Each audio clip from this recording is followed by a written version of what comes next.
Hello friends and dear student, एक बार फिर से आपका बहुत बहुत स्वागत है। तो आज की इस वीडियो में हम लोग पढ़ने वाले हैं आपका एक फेवरेट सब्जेक्ट फार्मेकोथेरापेटिक, उसका चैप्टर नंबर 3। वो क्या है? Respiratory system disorder. क्या पढ़ेंगे हम लोग? Respiratory system disorder.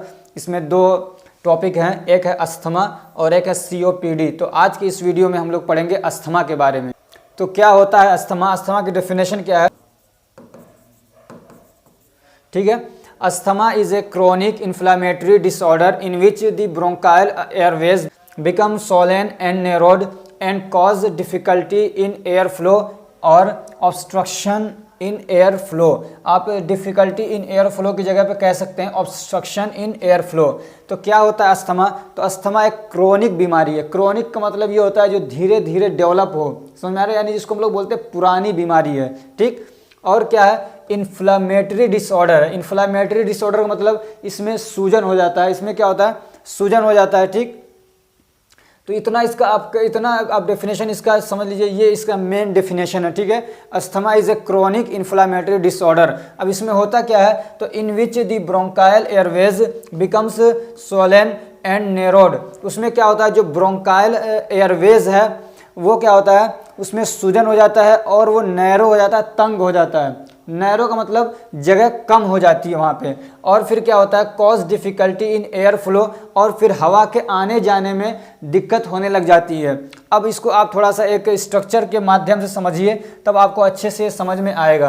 आपने रेस्पिरेटरी सिस्टम को पढ़ रखा होगा, तो मैं बहुत डिटेल में उसको नहीं बताऊँगा, खाली जो मेन पॉइंट है मैं उस पर आ रहा हूँ। ठीक है, ये क्या हो गया आपका? ये एयरवेज हो गया, और ये और छोटे छोटे मतलब क्या होता है? ये रास्ता और आगे जाके पतला होता जाता है, ये और डिवाइड होता जाता है और ये पतला होता जाता है। तो इसको हम लोग क्या बोलते हैं? इसको हम लोग बोलते हैं ट्रेकिया। ये क्या है? ट्रेकिया है। ये और डिवाइड होता है तो इसको हम लोग बोलते हैं ब्रोंकाई, और नीचे जाता है इसको बोलते हैं ब्रोंकियोल्स। क्या बोलते हैं? ब्रोंकियोल्स। जितना पतला होता जाता है एकदम लास्ट तक, तो उसको क्या हम लोग बोलते हैं? ब्रोंकियोल्स बोलते हैं। फिर उन ब्रोंकियोल्स के साथ में क्या होते हैं? ये एल्वोलाई क्या होते हैं? जुड़े रहते हैं, यानी गुब्बारे टाइप के ये स्मूथ मसल्स होते हैं, वो जुड़े रहते हैं। यहाँ पे हवा का एक्सचेंजेस होता है। क्या होता है? हवा हम लोग जो लेते हैं, एयर लेते हैं, ऑक्सीजन यहाँ पे जाता है, ब्लड में पहुँचता है, ब्लड से कार्बन डाइऑक्साइड यहाँ आके क्या होता है? बाहर निकलता है। यहाँ पे क्या होता है? आपके एल्वोलाई के अंदर एयर का एक्सचेंजेस होता है। ठीक, इतनी बात आपको समझ में आ गई।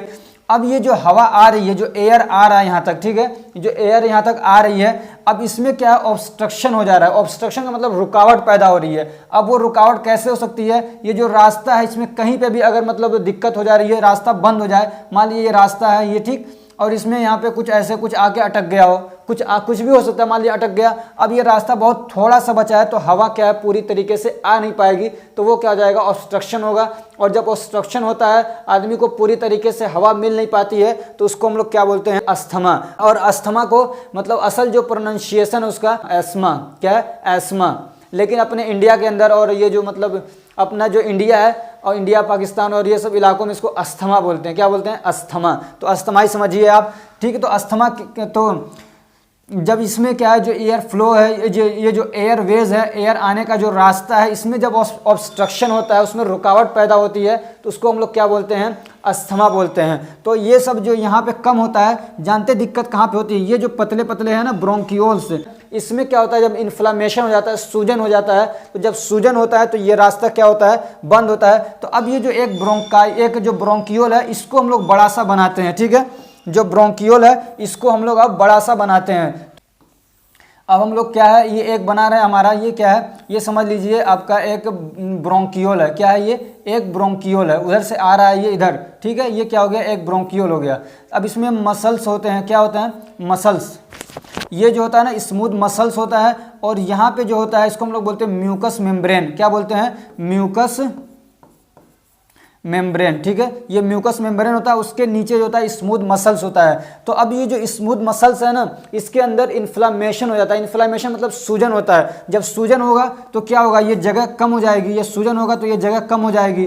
तो जब जगह कम होती है, यहाँ पे आपको इतना मोटा दिख रहा है, लेकिन ये समझ लीजिए कि ये ब्रोंकियोल बहुत पतला है, जगह वहाँ पे कम है। और जब सूजन होता है तो ये रास्ता और पतला हो जाता है। ठीक, और जब इसमें जब इन्फ्लामेशन होता है तो ये जो म्यूकस मेम्ब्रेन है ना, ये जो म्यूकस मेम्ब्रेन होता है वो भी क्या करता है, बहुत ज़्यादा फ्लूइड निकालने लगता है, म्यूकस निकालने लगता है। समझिए म्यूकस एक तरीके का फ्लूइड होता है, ठीक। तो जब ये म्यूकस निकालता है तो इस रास्ते को और बंद कर देता है, क्या करता है, उस रास्ते को और बंद कर देता है, तो जगह और थोड़ी सी हो गई। अब जो एयर इधर से आ रहा था तो मान लीजिए इतना रास्ता इसको मिल रहा था, अब इतना थोड़ा सा रास्ता मिल रहा है आने के लिए भी और जाने के लिए भी, तो ये क्या हो गया, ऑब्स्ट्रक्शन हो गया।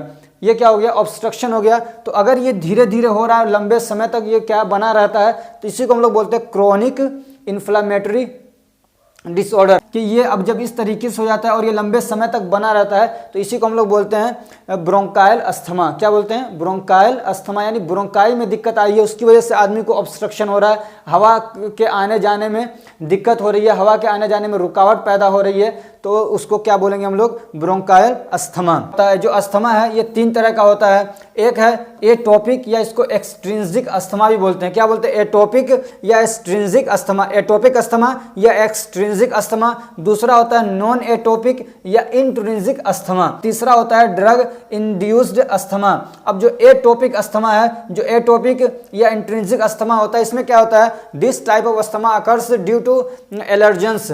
ये जो अस्थमा होता है इंट्रिंसिक, ये जो अस्थमा होता है एक्सट्रिंसिक और या एटोपिक, ये किसकी वजह से होता है, एलर्जन। ये वर्ड्स याद रखिएगा, एलर्जन की वजह से होता है। एलर्जेंस क्या होता है, जो एलर्जी क्रिएट करते हैं। एलर्जेंस क्या है, जो एलर्जी क्रिएट करते हैं। कहाँ पे एलर्जी क्रिएट करते हैं, तो जो एयरवेज है जिसके अंदर से हवा आती जाती है उसमें क्या करते हैं, ये एलर्जी क्रिएट करते हैं। और जब एलर्जी ये क्रिएट करते हैं तो फिर वहाँ पे इन्फ्लामेशन होता है, इन्फ्लामेशन होता है तो ऑब्स्ट्रक्शन होता है, ऑब्स्ट्रक्शन होता है तो हवा आके आने जाने में दिक्कत होती है, तो वो क्या हो जाता है, अस्थमा हो जाता है। अब ये जो एलर्जेंस है वो इनके एग्जाम्पल्स क्या हैं, तो जैसे कि डस्ट हो गया, डस्ट आप जानते हैं धूल मिट्टी, ऐसे ही फीदर्स हो गए। फीदर्स होते हैं जैसे कि जानवर जो बर्ड्स वगैरह होते हैं, चिड़िया होती हैं, तो उनका जो उनके पंख होते हैं ना छोटे छोटे से, एक तो बड़े बड़े पंख होते हैं, उसमें से जो पतले पतले छोटे छोटे होते हैं वो एयर के अंदर आ जाते हैं। अब सांस लेते हैं वो क्या होता है, अंदर चले जाते हैं वो, तो वो भी क्या करते हैं, एलर्जी क्रिएट कर देते हैं। ऐसे ही खाना कोई आपने खाया जिसमें मतलब वो बैक्टीरिया था, उसमें कुछ ऐसा था तो जो इन्फेक्शन क्रिएट कर दे, तो खाने की वजह से भी हो जाता है। तो ऐसे ही पोलन की वजह से होता है। पोलन क्या है, पोलन जैसे आपने देखा होगा बहुत सारे पौधे होते हैं, उसके फूल होते हैं, उस फूल में से छोटे छोटे टुकड़े उसके क्या है, हवा में उड़ते रहते हैं, तो वो भी आदमी एयर के थ्रू अंदर ले लेता है, तो उससे भी हो सकता है। या तो फिर कोई इन्फेक्शन हो जाए, यानी बहुत सारे बैक्टीरियल इन्फेक्शन होते हैं, वायरल इन्फेक्शन होते हैं, तो इन्फेक्शन की वजह से हमारे एयरवेज है उसमें इन्फेक्शन होगा तो इन्फ्लामेशन हो जाता है, सूजन हो जाता है, तो भी ये दिक्कत हो सकती है।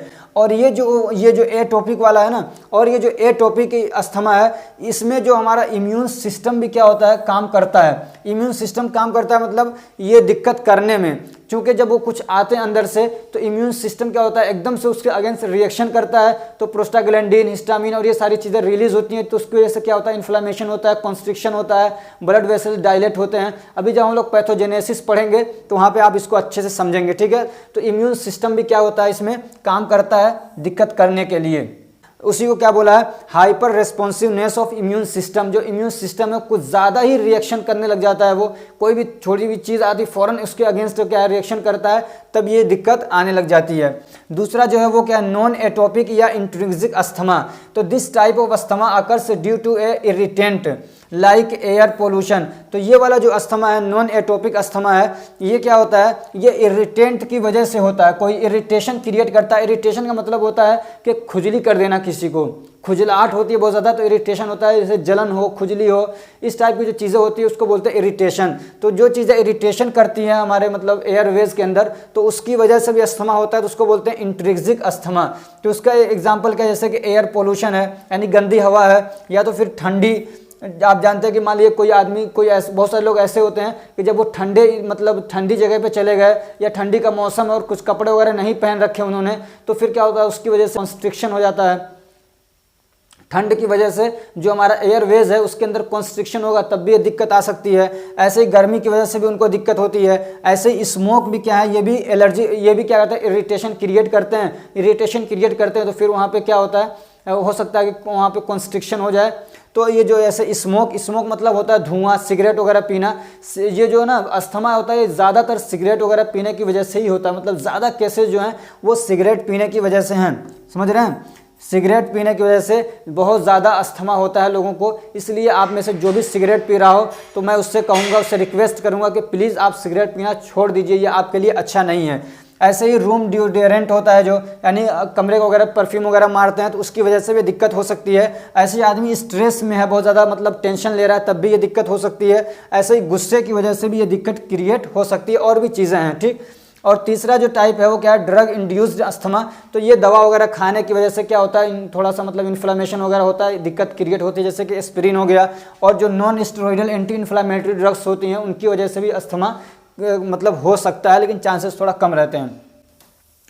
अब इसकी एटियोलॉजी क्या है, एटियोलॉजी आप जानते हैं कॉजेस क्या हैं, तो आपने पढ़ रखा है कि एलर्जेंस जो होते हैं उनकी वजह से होता है, जैसे कि डस्ट हो गया, एनिमल डेंडर हो गए।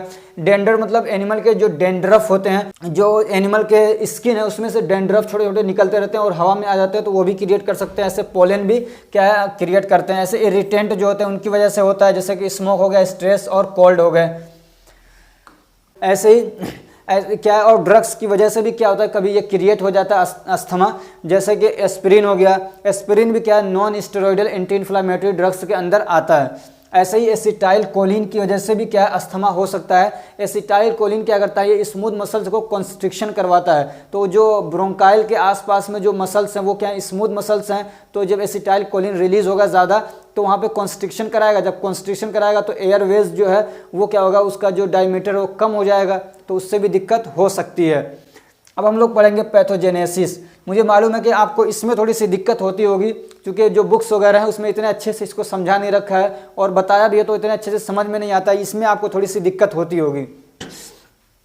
तो ये जो पैथोजेनेसिस है इसको हम लोग थोड़ा सा क्या है ब्रॉडली पढ़ेंगे, थोड़ा सा टाइम देके इसको पढ़ेंगे हम लोग।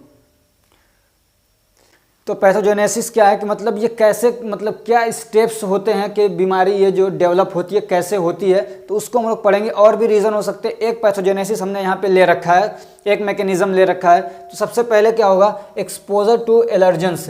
सबसे पहले क्या होगा, एलर्जन जो है वो हमारी मतलब बॉडी के अंदर एयरवेज के अंदर क्या है इंटर करेंगे, ठीक है। एलर्जन आप समझ चुके हैं जो एलर्जी क्रिएट करते हैं, जैसे कि डस्ट हो गया, डेंड्रफ हो गया, फीवर हो गया, पोलन हो गया, तो ये सारी चीज़ें क्या है एलर्जन है। तो सबसे पहले एलर्जन हमारी बॉडी के अंदर आएंगे, उसके बाद क्या होगा, recognised by the immune system. तो जो इम्यून सिस्टम है वो उसको रिकॉग्नाइज करता है। जैसे ही इम्यून सिस्टम उसको रिकॉग्नाइज करता है तो टी हेल्पर सेल बनने लग जाते हैं, और जो टी हेल्पर सेल होते हैं वो क्या करते हैं, फिर प्लाज्मा सेल बनाते हैं। वो क्या करते हैं, प्लाज्मा सेल बना देते हैं। और जो प्लाज्मा सेल होता है वो क्या करता है, एंटीबॉडी बनाना शुरू करता है। वो क्या करता है, एंटीबॉडीज बनाना शुरू कर देता है। एंटीबॉडीज में वो क्या बनाता है, IgE। ऐसे नहीं मज़ा आया, अब चलिए हम लोग थोड़ा सा इसको मतलब स्ट्रक्चर के माध्यम से समझने की कोशिश करते हैं।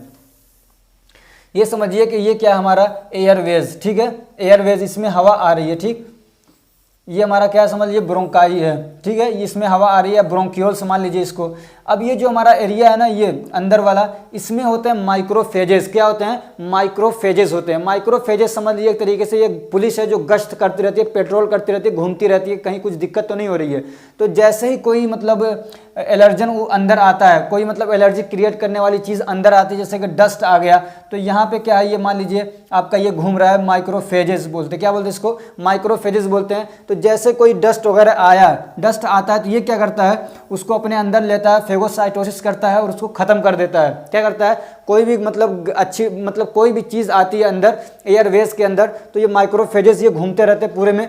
जैसे कुछ आया उसको अपने अंदर लेते हैं और उसको डिस्ट्रॉय कर देते हैं। लेकिन बदकिस्मती से, क्या कहते हैं, बदकिस्मती से, किसी की अनफॉर्चुनेटली किसी की किस्मत अच्छी नहीं होती है, तो ये जो डस्ट आ रहा है ना, ये जो माइक्रोफेजेस हैं, ये क्या करते हैं, इसको पूरी तरीके से मतलब मार नहीं पाते हैं, डिस्ट्रॉय नहीं कर पाते हैं। तो क्या होता है, वो एक तरीके से यहाँ पे उसकी शक्ल बदल जाती है, वो दूसरे फॉर्म उसने, वो क्या होता है, थोड़ा सा और अच्छा सा फॉर्म उसकी बन जाती है, कुछ मजबूत सा बन के वो बाहर आ जाता है यहाँ पे। और क्या बन जाता है, एंटीजन। क्या बोलते हैं इसको, एंटीजन बन जाता है। समझ में आ रही बात। कि जो माइक्रोफेजेज हैं वो उसको डिस्ट्रॉय नहीं कर पाए, तो अपनी शक्ल बदल के कुछ और बन जाता है और बाहर आके यहाँ पे खड़ा हो जाता है। ये हर एक में नहीं होता, बहुत कम होता है ऐसा, नहीं तो अक्सर हम लोगों का जो मतलब सिस्टम होता है, ये माइक्रोफेजेज होते हैं वो उसको डिस्ट्रॉय कर देते हैं। लेकिन अगर किसी का बदकिस्मती से किसी को मतलब ये अस्थमा होना है, तब ये दिक्कत होती है, समझ में आ रही बात, तब ये माइक्रोफेज उसको डिस्ट्रॉय नहीं कर पाते हैं और वो क्या बन जाता है, एंटीजन बन जाता है। अब जब एंटीजन बनता है तो हमारे बॉडी के अंदर एक सिस्टम है, इम्यून सिस्टम। तो हमारा जो इम्यून सिस्टम होता है वो क्या होता है, एक्टिव होता है, और वो इसको चेक करते हैं कि क्या ये एंटीजन है, ये कोई बाहर से चीज़ आई हुई है, तो उसको रिकॉग्नाइज करते हैं। जब वो उसको पहचान लेते हैं तो फ़ौरन वो क्या करते हैं, टी हेल्पर सेल बनाना शुरू कर देते हैं। क्या करते हैं, टी हेल्पर सेल वो बनाने लग जाते हैं। ठीक है, टी हेल्पर सेल हैं, ये क्या करते हैं, फिर बनाते हैं ये प्लाज्मा सेल। क्या बनाते हैं, प्लाज्मा सेल। अब जो प्लाज्मा सेल होता है वो क्या करता है, एंटीबॉडी बनाना शुरू करता है। समझ में आ रही, जो प्लाज्मा सेल होता है वो इस एंटीजन के लिए एंटीबॉडी बनाना शुरू करता है। ठीक है, एंटीबॉडी बन जाते हैं। अब ये जो है इसको तो ये लोग मार देते हैं, लेकिन एंटीबॉडी क्या है, बहुत सारे बने रहते हैं। तो एक होता है मास्ट सेल। क्या होता है ये मास्ट सेल? मास्ट सेल भी समझिए एक तरीके का WBC ही होता है। और ये भी जो हमारा मतलब इम्यून सिस्टम है उसमें ज़्यादातर जो मेन फैक्टर होते हैं वो WBC ही होते हैं। ये टी हेल्पर सेल और जो भी हैं ये ना, ये सब क्या होता है, एक तरीके के WBC होते हैं। तो मास्ट सेल भी एक तरीके का क्या होता है, WBC होता है। अब जो आपने ये जो यहाँ मास्ट जो हमारा क्या कहते हैं, जो प्लाज्मा सेल बने थे ना, जो प्लाज्मा सेल ने जो एंटीबॉडीज़ बनाए थे वो क्या होते हैं, ये यहाँ पे इस पे आके बैठ जाते हैं। क्या करते हैं, इस पे आके बैठ जाते हैं। ये समझ लीजिए आपके क्या हैं, ये सब एंटीबॉडीज़ हैं। ये क्या है, एंटीबॉडीज़ हैं जो मास्ट सेल के ऊपर आके क्या करते हैं, बैठ जाते हैं। किस पे बैठ जाते हैं, मास्ट सेल के ऊपर। ठीक है, ये आपका मास्ट सेल इस पे आके बैठ गए। यानी ये समझिए कि जो एंटीबॉडीज़ है ना, एक तरीके से ये बंदूक की गोली है, और ये जो मास्ट सेल है ये क्या है, बंदूक है। तो अब ये समझिए कि बंदूक क्या है, ये लोडेड हो गया, इसके अंदर गोली डाल दी गई है, चढ़ा दी गई है। सिर्फ अब क्या है, उसका घोड़ा दबाने की ज़रूरत है। ठीक, अब ये जो है ना मास्ट सेल, ये लोडेड एंटीबॉडीज़ के साथ, ये कहिए कि ये बंदूक गोली के लोडेड गोली के साथ में ये जो स्मूथ मसल्स होता है ना, यहाँ पे आ जाते हैं। ठीक है, ये कहाँ पे आते हैं, यहाँ पे प्रेजेंट रहते हैं। और जब दोबारा ये जो मतलब एलर्जेंस हैं, जैसे कि मान लीजिए डस्ट है, डस्ट की वजह से ये बना था तो एंटीबॉडी, तो फिर जब दोबारा डस्ट आता है ना, तो ये जो एंटीबॉडीज़ हैं ये क्या करते हैं, फ़ौरन उसकी तरफ लपकते हैं। जब इसके कांटेक्ट में आते हैं ये एंटीबॉडीज़ के, तो इसको ये मारते हैं, जो भी करते हैं वो अलग मसला है। ठीक है, उसको वो लोग डिस्ट्रॉय करते हैं। लेकिन उसके साथ साथ में ये जो मास्ट सेल है ना, ये मास्ट सेल आपका, ये इसको भी एक्टिवेट कर देते हैं, ये मास्ट सेल को भी एक्टिवेट कर देते हैं। और जब मास्ट सेल आपका एक्टिवेट होता है तो फिर ये क्या करता है, एकदम समझिए बौखला जाता है, अपने ही मतलब ये जो प्रोटीन वगैरह है ना उसको तोड़ना शुरू कर देता है। और फिर क्या करता है, ये हिस्टामिन रिलीज करना शुरू करता है। क्या करता है, हिस्टामिन रिलीज करता है। और क्या करता है, प्रोस्टाग्लैंडिन रिलीज करता है। और क्या करता है, ये ल्यूकोट्रिएंस या ल्यूकोट्राइंस क्या करता है, रिलीज करना शुरू कर देता है।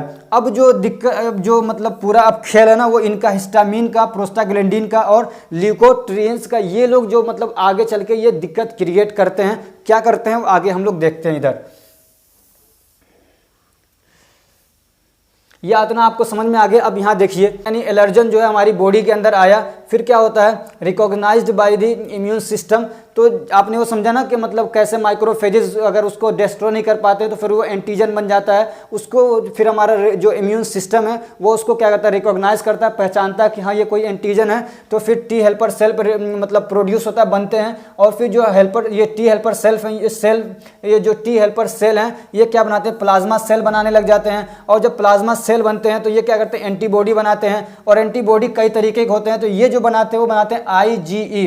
क्या बनाते हैं, IgE। एंटीबॉडीज तकरीबन 5 तरह के होते हैं। ये एंटीबॉडीज बन जाते हैं तो ये क्या करते हैं, loaded with the mast cell. ये मास्ट सेल के साथ में क्या होते हैं, लोडेड हो जाते हैं, उसके साथ में जाके चिपक जाते हैं। ठीक है, और कहाँ पहुंच जाते हैं, ये ब्रोंकायल मसल्स जो है उसके पास में वहां जाके बैठे रहते हैं। When next time the antigen come into, अब जब दोबारा से क्या होता है, वो एंटीजन बॉडी के अंदर आता है। दोबारा जब वो एंटीजन बॉडी के अंदर आता है and in contact of antibodies, और एंटीबॉडीज के कॉन्टेक्ट में आता है। एंटीबॉडीज तो तैयारी रहते हैं कि आते ही उसको दबोचना है, तो जैसे ही उसके कॉन्टेक्ट में आते हैं तो वो उसको मारते हैं, डिस्ट्रॉय करते हैं, जो भी करते हैं। उसके बाद क्या होता है, दे एक्टिवेट द मास्ट सेल, वो क्या करते हैं मास्ट सेल को एक्टिवेट कर देते हैं, और जो मास्ट सेल एक्टिवेट होता है तो वो क्या करता है प्रोड्यूस करता है क्या हिस्टामिन, प्रोस्टाग्लैंडिन और ल्यूकोट्रिएंस, और क्या करता है ल्यूकोट्राइएंस या ल्यूकोट्रिएंस प्रोड्यूस करता है। अब जो दिक्कत क्रिएट करते हैं ना ये तीनों जो है ये दिक्कत क्रिएट करते हैं। अब जो ये प्रोस्टाग्लैंडिन है यह क्या करता है तो ये ब्लड वेसल्स को डायलेट कर देता है, ये क्या करता है ब्लड वेसल्स को डायलेट कर देता है और फिर क्या करेगा इन्फ्लेमेशन क्रिएट कर देता है। Due to it fluid increased in this area, और फिर उसकी वजह से उस एरिया के अंदर क्या होता है फ्लूइड इंक्रीज हो जाता है। अब इसको समझिए, तो ये समझिए कि आपका ये क्या है एक ब्रोंकियोल है, ठीक है, ये एक ब्रोंकियोल है और इसके ये आसपास में क्या स्मूथ मसल्स हैं, ठीक, ये क्या है स्मूथ मसल्स हैं,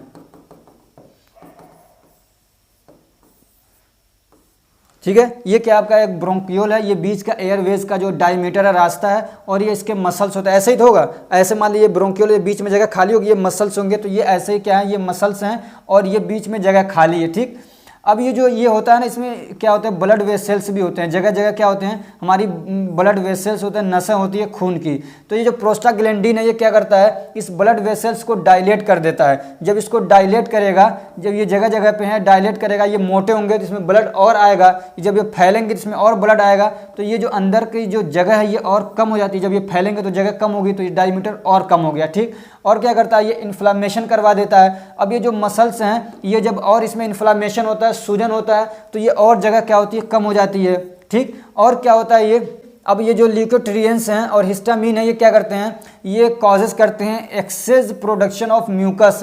ये आपने पढ़ा था कि यहाँ पे जो होता है ये म्यूकस मेम्ब्रेन होता है ऊपर वाला, तो ये म्यूकस मेम्ब्रेन से ये क्या करवाते हैं और ज़्यादा ये क्या करवाते हैं म्यूकस प्रोडक्शन बढ़ा देते हैं, म्यूकस का प्रोडक्शन बढ़ा देते हैं, तो जो लिक्विड है ये और बढ़ जाता है, इसमें बहुत ज़्यादा निकलने लग जाता है, तो ये रास्ते को और क्रिएट कर देते हैं। और ये क्या करते हैं ये जो ल्यूकोट्रिएंस और हिस्टामिन है ये कॉन्स्ट्रिक्शन कराते हैं, कॉन्स्ट्रिक्शन कराते हैं मतलब इसको और सुकड़ा देते हैं। क्या करते हैं जो स्मूथ मसल्स है तो वैसे ही सूजन है, उसमें सूजन होने के साथ में और उसको जब सुकड़ा देते हैं तो ये रास्ता और क्या होता है पतला हो जाता है। समझ में आ रही बात।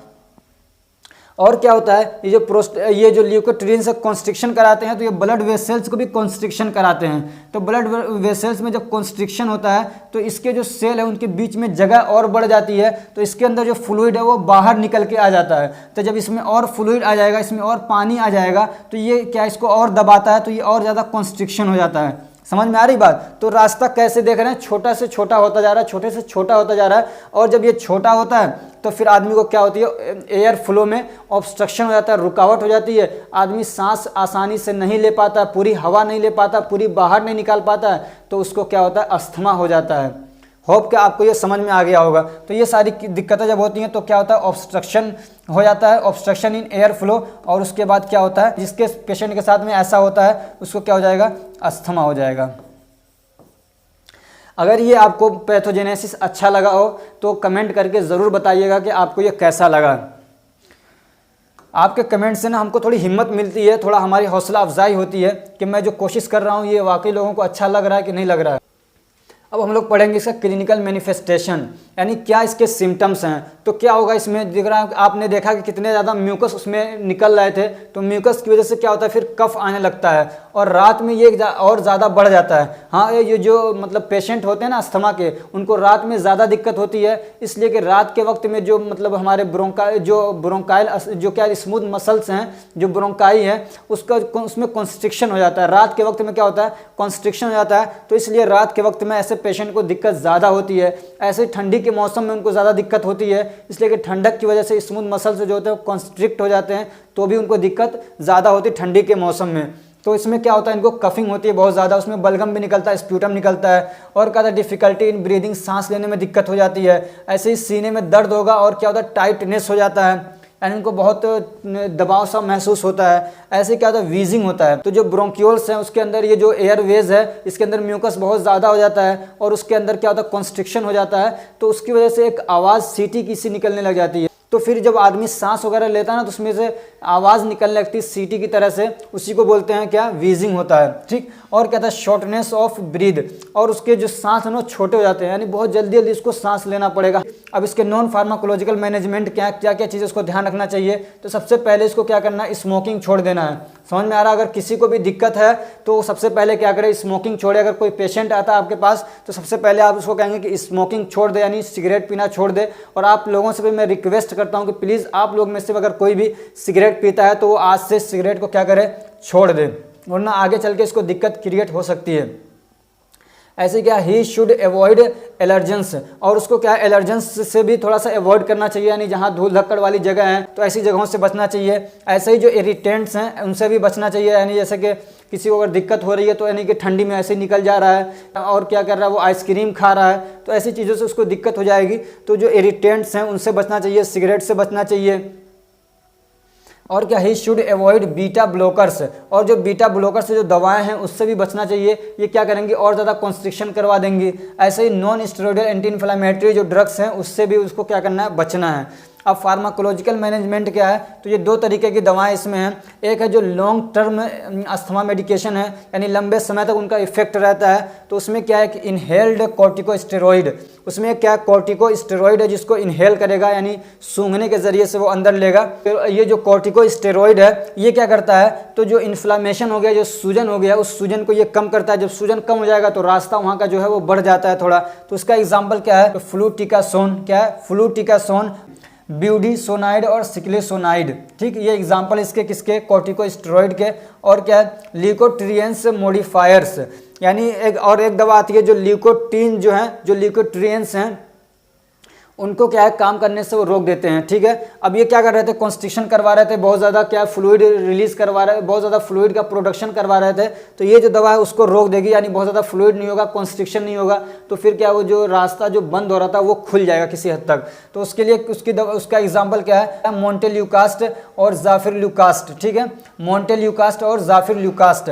और एक दवा आती है इसकी लॉन्ग एक्टिंग बीटा एगोनिस्ट, क्या है, लॉन्ग एक्टिंग बीटा एगोनिस्ट। ये क्या करता है, एक होता है बीटा ब्लॉकर, जो बीटा ब्लॉकर लेता है तो कॉन्स्ट्रिक्शन कराता है, और बीटा एगोनिस्ट जब लिया जाता है तो वो क्या करता है, डायलेशन करवा देता है। ठीक है, तो वहाँ डायलेशन हो जाएगा। तो उसका एग्जाम्पल क्या है, सेलमेटिरोल और फॉर्मोटिरोल। एक दवा आती है थियोफाइलिन, तो ये क्या करता है, ये ब्रोंकाई जो हमारी उसको डायलेशन उसमें कराता है, तो इससे भी क्या होगा, एयरवेज खुल जाएंगे।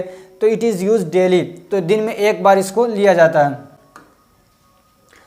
अब कुछ दवाएं ऐसी हैं जो तुरंत एक्शन के लिए, मान लिया किसी को एकदम से मतलब सांस बहुत ज़्यादा फूलने लगा, ऐसे जो पेशेंट हैं तो तुरंत एक्शन के लिए कुछ दवाएं दी जाती हैं, तो वो उसको हम लोग बोलते हैं क्विक रिलीफ अस्थमा मेडिकेशन। तो ये भी इन्हेलेशन आता है, in short acting beta agonist. तो जो बीटा एगोनिस्ट है शॉर्ट एक्टिंग है, इसका इफेक्ट मतलब बहुत लंबे समय तक नहीं होता, तुरंत काम करता है और थोड़े समय के लिए काम करता है, तो वो क्या है, अल्ब्यूटेरोल, क्या है, अल्ब्यूटेरोल। और दूसरा क्या है, इप्राट्रोपियम ब्रोमाइड, ये होता है मस्करेनिक एंटागोनिस्ट। क्या होता है, मस्करेनिक एंटागोनिस्ट। आप फार्माकोलॉजी में इसको पढ़ चुके हैं, तो ये भी क्या करेगा, डायलेशन करवा देगा। और एक टाइप की दवा आती है एलर्जी मेडिकेशन। तो एलर्जी मेडिकेशन क्या है, तो ये वो दवाएं होती है जो हमारे इम्यून सिस्टम को थोड़ा सा दबाने का काम करते हैं। आपने देखा ना कि अस्थमा के पेशेंट में कि तो अगर वो हाइपर रेस्पॉन्सिवनेस हो जा रहा है, बहुत ज़्यादा मतलब रिस्पॉन्स करने लग जा रहा है, कोई भी चीज़ आ रही है एकदम से रिस्पॉन्स कर रहा है, और जो इम्यून सिस्टम रिस्पॉन्स कर रहा है, तो आपने देखा कि कैसे मतलब प्रोस्टाग्लैंडिन रिलीज हो रहा है, हिस्टामिन रिलीज हो रहा है, और वो दिक्कत क्रिएट कर रहे हैं। तो इसलिए इम्यून सिस्टम को थोड़ा सा नॉर्मल करने के लिए कि बहुत ज़्यादा वो एक्टिव ना हो जाए, बहुत ज़्यादा रिएक्शन ना करने लग जाए, तो उसको थोड़ा सा मतलब वो क्या कहते हैं, उसको थोड़ा सा इम्यून सिस्टम को कम करने के लिए दवा दी जाती है। तो वो कौन सी होती है, एलर्जी मेडिकेशन। लेकिन ये मतलब लेकिन ये जो दवा है ये हल्की फुल्की दिक्कत में नहीं दी जाती, जब बहुत ज़्यादा मतलब सीवियर अस्थमा होता है तब ये दवा दी जाती है। तो इसका एग्जाम्पल क्या है, ओमालिज्यूमेब। क्या है, ओमालिज्यूमेब इंजेक्शन आता है इसका। ठीक है, it is used in severe asthma. ये क्या है, सीवियर अस्थमा में यानी बहुत ज़्यादा तगड़ा अस्थमा होता है तब उसमें देते हैं। और ये क्या करता है, it altars the immune system. ये इम्यून सिस्टम को क्या करता है, अल्टर कर देता है। तो ये जो टॉपिक था आपका अस्थमा, ये कंप्लीट हो गया है। अगर ये हमारी कोशिश अच्छी लग रही है तो वीडियो को लाइक करिए, चैनल को सब्सक्राइब करिए, और अपने फ्रेंड्स को भी शेयर करिए, और कमेंट करके बताइए कि ये लेक्चर आपको कैसा लग रहा है। अगर इसमें कुछ दिक्कत है तो वो भी बताइए, मैं उसको और अच्छा करने की कोशिश करूँगा। Thank you so much for watching.